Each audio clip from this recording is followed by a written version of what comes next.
بسم الله الرحمن الرحيم قضبض وررك راديو كلمية ساكدين هاي وحا واوين دولة كينيا oo si kulul uga hadashay qarax miino oo ciidamo Kenya lagula eegtay degmada Dooble ee gobolka Jubbada Hoose.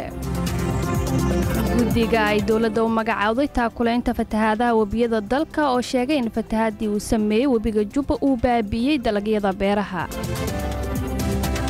xildhibaanada golaha shacabka oo maanta kulan uu shir gudoominayo gudoomiyaha cusub ee golahaasi ku yeelanaya Muqdisho. xaaladda dadka ka barakacay magaalada Beledweyne kuna sugan duleedka magaaladaasi oo laga dayrinayo.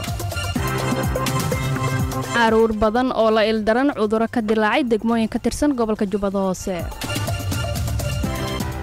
doorashada Tunisia oo ay hogaaminayaan xisbiga Islaamiga ah ee Al-Nahda. iyo wasiirka arrimaha gudaha Pakistan oo la toogtay. Hormuud Telecom u doono adeeg isgaarsiineed oo casri ah. Hormuud Telecom u doono internet xawaarihiisu sareeyo. adna qaado Hormuud saaxiibkan u qaad. waa subax isniin ah taariikhduna waxay ku beegan tahay 7 bisha shanaad sanada 2018 warka waxa soo saaray Cali Suxayfa waxa dhameystiraysa wariyaheena Faadumo Abubakar.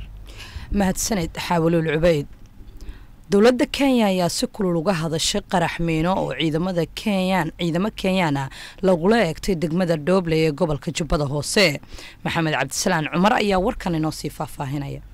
saraakiisha ciidamada militariga ee dalka Kenya ayaa faahfaahin ka bixiyay qarax lala beegsaday gaadiidka dagaalka ee ciidamada Kenya ee nabad ilaalinta u jooga Soomaaliya kuwaas oo marayay magaalada Dooble ee gobolka Jubbada Hoose. saraakiisha ayaa sheegay in mid ka mid ah gaadiidka dagaalka ee ciidamada Kenya lala eegtay qarax miino isla markaana ay kaga dhinteen 7 askari 2 kalena ay kaga dhaawacmeen.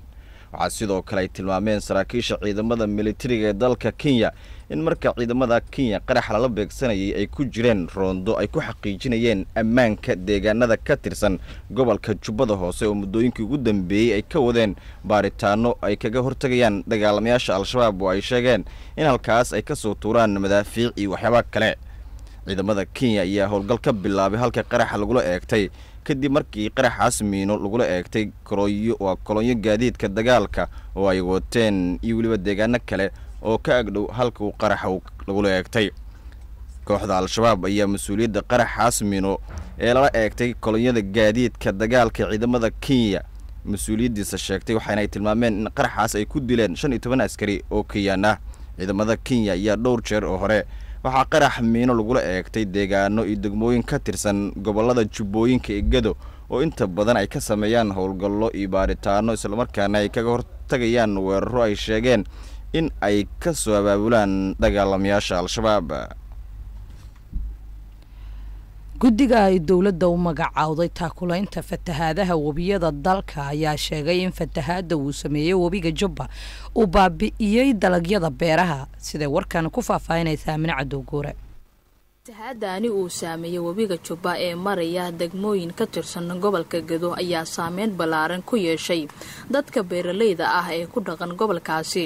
biyaha fatahaadda ayaa waxay gabi ahaan bacagta mariyeen dalagyada ay beertaan dadka beeraleyda ah ee ku dhaqan degmada Luuq, Baardheere iyo Doolow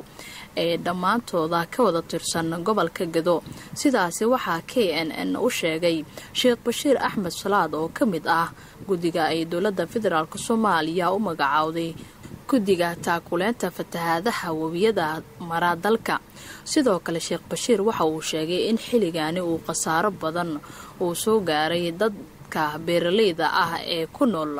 degmooyinka ka tirsan gobolka Gedo. sidoo kale Sheekh Bashiir waxa uu sheegay in xilligaani uu khasaaro badan uu soo gaaray dadka beeraleyda ah ee ku nool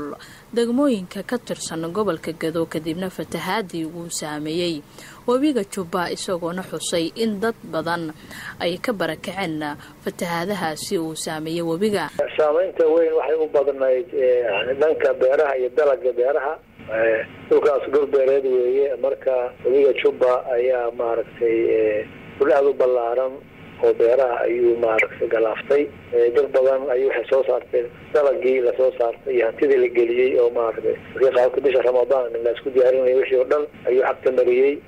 dad badan matooradii xataa maaragtay beeraha lagu waraabin jiray aad u badan ayuu qaaday dhimasho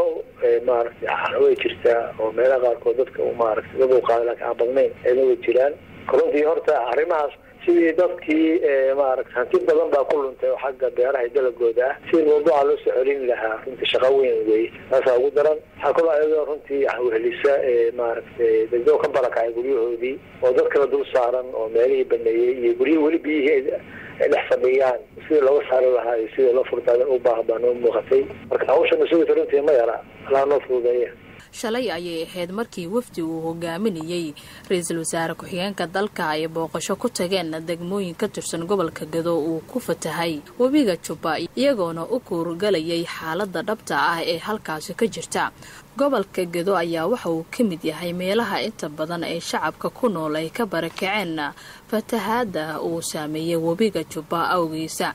waxaana haatan soconaya gurmad loo fidinayo shacabka ay saameynta ku yeesheen fatahaada webiyada Jubba iyo Shabeelle.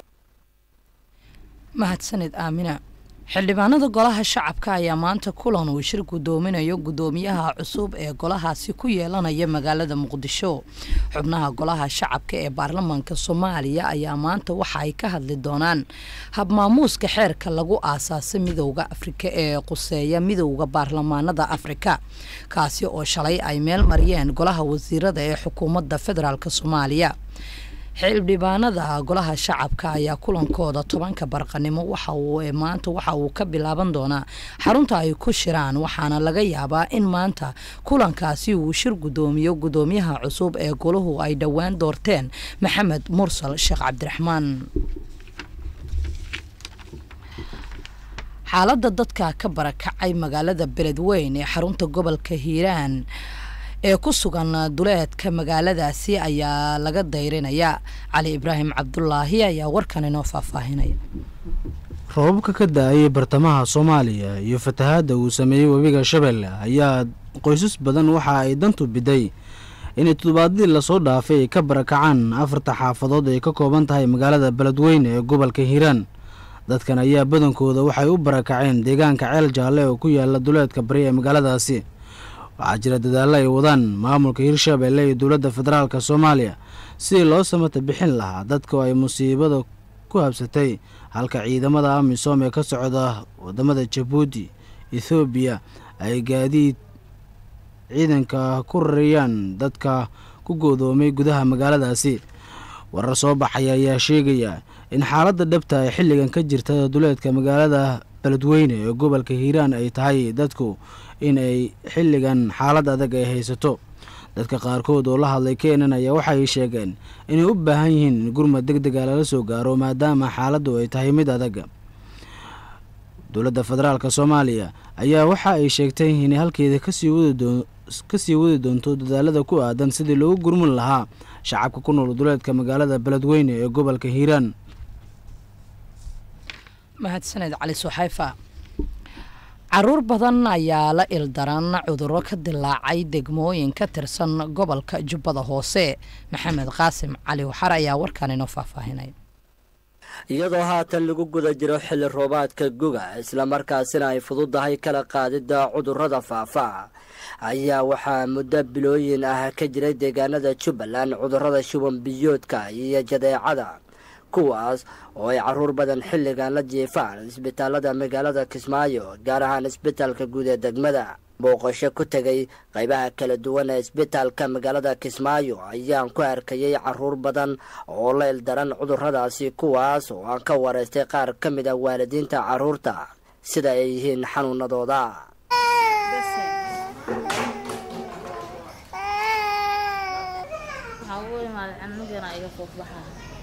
shalay iga xanuunsaday casirkii duurkii kulliga fiicnaa xalayaan keenay isbitaalka uu fiican yahay xaaladeeda maalintii la keenay maalinka jimcaha ahayd xaaladeeda serious ay ahayd hadeerna xaaladeeda aad ay u sareysaa maasha Allah. shalay maane saaki aroortii ay ku soo bilaabay jal marka imaanay zaid ay ahayd marka imaan faleebooyin lagu afar faleeb baa ku dhamaatay alxamdulillah ma sha Allah gabadha habeen hore la qabtay mad isuban ay ku bilaabatay shalay waa ku xargeysay xalayna waa ku bari ilaa hadda waa la hayaa iyo tabaan aan soo takubay waxaa deganahay kaamariin marka aad loo qabtay markaan aga xanuunsan waxaa iga dhacday jadaaco waxaan ka keenay magaalada dhexdeeda haddana fiicay takhaatiirta markaan u keenay daawooyin aan sii cirbado shababooyin haddana way fiicay maasha Allah jadeeca ayaa kasoo bilaabay barankiita unugaan hanuunsana inta ila imaaday maantana 4 waa inta aan joogo udurkiina ku keenay alxamdulillah waa iyadoo aad u xanuunsan keenay haddana alxamdulillah waa ii roon tahay inta iyada dhan waa fiir qaadaysa markii la keenay haddana waa ii fiicnaatay maxamed xasan aadan waa mid ka mid ah dhakhaatiirta isbitaalka degmada Kismaayo gaar ahaan qaybta jadeecada ay carruurta ku jiraan waxaanu iga warbixinayaa xaaladda guud ee jadeecada tirada meeshaan joogto waxaa waaye ilaa iyo 22 ilaa iyo 25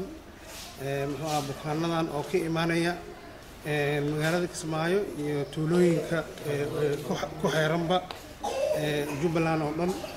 waxaan u sii badan khaas ahaan dhulka gosha oo aan lahayn talaal halkan waxaan ku mari gareynaa bukaanada jadeecada qaba jadeecada waxay ahayd pandemic safmar ilaa sanadkii la soo dhaafay agaasimaha isbitaalka guud ee degmada Kismaayo Dr. Xuseen Sheekh Qaasin oo aan wax ka weydiiyay xaaladda bukaanada ayaa ii xaqiijiyay inay jiraan cudurrada shuban biyoodka iyo jadeecada kuwa fara kulul ku hayo carruurta ku nool deegaanada Jubbaland gaar ahaan kuwa dhinaca miyiga waxaa jira xanuuno outbreak oo xilligan ka jira magaalada Kismaayo iyo nawaaxigeeda waxaa ka shuban biyoodka shubankaas oo magaalada Kismaayo iyo deegaanada ku hareeraysanba inta badan ku soo noqnoqda una eegba inuu yahay wax maartay aan ka dhamaanaynin degaankii shubankaasi dad badan buu maartay saameeyaa oo galaaftaa ku dhaca bishii aynu hadda soo dhaafnay oo kale 428 qof oo xanuunka qaba yaa la soo jiifiyay meesha lagula tacaalo shubanka 300 waxay ahaayeen carruur 128 waxay ahaayeen dad waaweyn 3 qof oo iyagoo meyd la keenay meesha shubanka lagula tacaalamoy dadka intii kale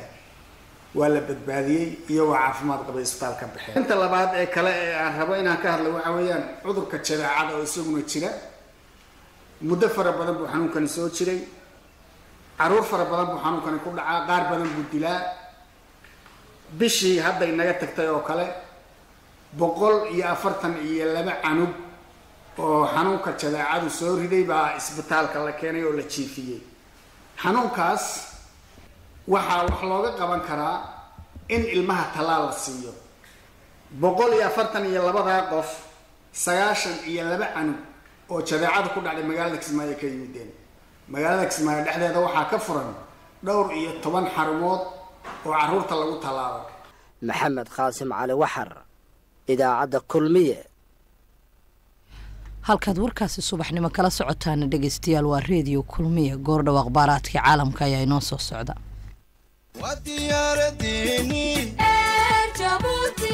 duulimaad raaxa leh degdegsiimaya ammaano ayr jabuuti u doono